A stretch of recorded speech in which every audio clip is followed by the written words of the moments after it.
Hi hello welcome back to my YouTube channel. അപ്പോൾ ഞാനിന്ന് വന്നിട്ടുള്ളത് മലയാളികളുടെയൊക്കെ ഒരു ഫേവറേറ്റ് നാടൻ പലഹാരമായ ചക്ക കുമ്പിളിൻ്റെ റെസിപ്പി ആയിട്ടാണ്. അപ്പം നമുക്കിനിയിപ്പോൾ ചക്കയുടെ സീസണാണല്ലോ, അപ്പോൾ ചക്ക കൊണ്ടുള്ള പല പല വിഭവങ്ങൾ നമുക്ക് ഉണ്ടാക്കാവുന്നതാണ്. അപ്പം നമുക്ക് ചക്കക്കുമ്പിൾ എങ്ങനെ ഉണ്ടാക്കുന്നതെന്ന് കാണാം. അപ്പം ഞാൻ അതിനായിട്ട് ഒരു മിക്സിയുടെ ജാറിലേക്ക് ഇപ്പോൾ ഞാൻ എടുത്തേക്കുന്നത് കൂഴച്ചക്കയാണ്. അത് നമ്മുടെ കുരുവൊക്കെ കളഞ്ഞ് നന്നായിട്ട് നമുക്കിതൊന്ന് നന്നായിട്ട് ഇതുപോലെ പേസ്റ്റ് പരുവത്തിന് ഒന്ന് നന്നായിട്ട് അരച്ചെടുക്കണം. ഇനി അതേ മിക്സിയുടെ ജാറിൽ തന്നെ നമുക്ക് ഒരു അരമുറിയോളം വരുന്ന തേങ്ങയും കൂടെ ചേർക്കാം. ഇനി തേങ്ങ ഇങ്ങനെ അല്ലാതെ വേണമെങ്കിൽ നമുക്ക് നെയ്യിൽ വറുത്തും ചേർക്കാവുന്നതാണ്. അതിലേക്ക് ഇതാ ഞാൻ കുറച്ച് ഏലക്കായും കൂടെ ഇട്ട് കൊടുക്കുന്നുണ്ട്. പിന്നെ കുറച്ച് ജീരകം കൂടെ നമുക്ക് ചേർത്ത് കൊടുക്കാം. ഇതിനിയൊന്ന് നമുക്ക് ചെറുതായിട്ടൊന്ന് ചതച്ചെടുത്താൽ മതി, ഒരുപാട് വേണ്ട. അപ്പോൾ ഇനി നമ്മൾ ആ ചതച്ചെടുത്ത തേങ്ങയും കൂടെ ഇതിലേക്ക് ഇങ്ങനെ ഇട്ട് കൊടുക്കണം.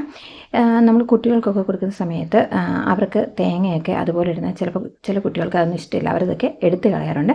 അപ്പോൾ ഇങ്ങനെ നമ്മളൊന്ന് ചെറുതായിട്ട് ചതച്ചിടുവാണെങ്കിൽ അതൊക്കെ അതിൻ്റെ കൂടെ തന്നെ അങ്ങ് പൊക്കോളും.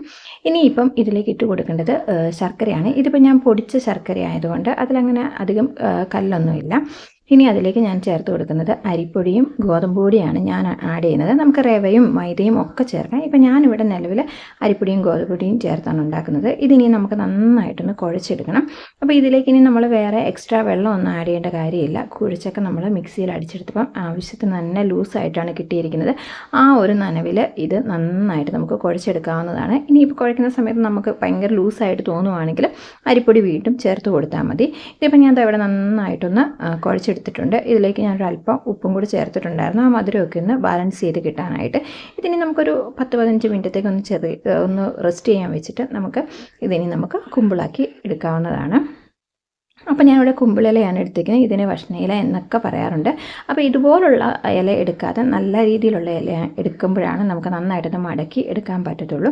അപ്പോൾ കുമ്പിളുണ്ടാക്കുമ്പോഴത്തേക്ക് ഈ ഇലയാണ് നമുക്കതിൻ്റെ ഹൈലൈറ്റ് എന്ന് പറയുന്നത്. ഈ ഇലയ്ക്കുള്ള ഒരു പ്രത്യേക സ്മെല്ലാണ്, കുമ്പിളിൻ്റെ ആ ഒരു സ്മെല്ല് നമുക്ക് നന്നായിട്ട് മനസ്സിലാക്കി തരുന്നത്. അപ്പോൾ കുമ്പിൾ ഇതുപോലെ ഇല എടുത്തിട്ട് കുമ്പിൾ കുത്തുന്ന പോലെ കുത്തിയതിന് ശേഷം ഒരുപാട് ക്വാണ്ടിറ്റിയിലൊന്നും വേണ്ട, കുറച്ച് മാവ് ഇതിലേക്ക് വെച്ച് കൊടുത്തതിന് ശേഷം അതിൻ്റെ ആ തണ്ട് ഭാഗം ഇതിലേക്ക് നന്നായിട്ട് അമർത്തി വെച്ചാൽ മതി. അപ്പോൾ ആ ഇല ഇങ്ങനെ പൊങ്ങിപ്പോരില്ല. ചിലർ ഇത് ഈർക്കിൽ വെച്ചും ചെയ്യാറുണ്ട്. ഇങ്ങനെ ചെയ്താൽ മതി. നമുക്കത് 2-3 തവണ ചെയ്യുമ്പോഴത്തേക്ക് നമുക്കത് നന്നായിട്ട് മനസ്സിലാക്കാവുന്നതേ ഉള്ളൂ.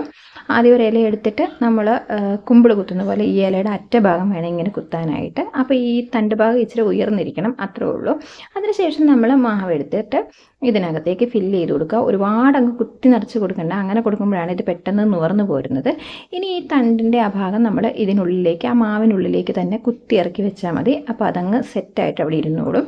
അപ്പോൾ വിട്ടൊന്നും പോരില്ല. അങ്ങനെ ഇപ്പോൾ നമുക്ക് ഈ മാവ് മുഴുവനും ഇതുപോലെ കുമ്പിൾ കുത്തിയെടുക്കേണ്ടതുണ്ട്. അപ്പോൾ ഞാനിത് മുഴുവനൊന്ന് കുമ്പിൾ കുത്തിയെടുക്കട്ടെ. അപ്പോൾ നമ്മുടെ കുമ്പിൾ മുഴുവൻ ഞാനിവിടെ ഇതുപോലെ കുത്തിയെടുത്തിട്ടുണ്ട്. ഇനി നമുക്ക് അപ്പച്ചെമ്പിൽ നന്നായിട്ട് വെള്ളം വെച്ചിട്ട് വേണം, ഇത് നമുക്ക് നന്നായിട്ട് വെന്ത് കിട്ടണമല്ലോ. അപ്പോൾ അതിനാവശ്യമായ വെള്ളം വെച്ചിട്ട് നമുക്ക് ഇത് അടച്ച് വെച്ച് നന്നായിട്ട് വേവിച്ചെടുക്കാം. അപ്പോൾ നമുക്കിത് വേവുന്നത് വരെ ഒന്ന് വെയിറ്റ് ചെയ്യാം.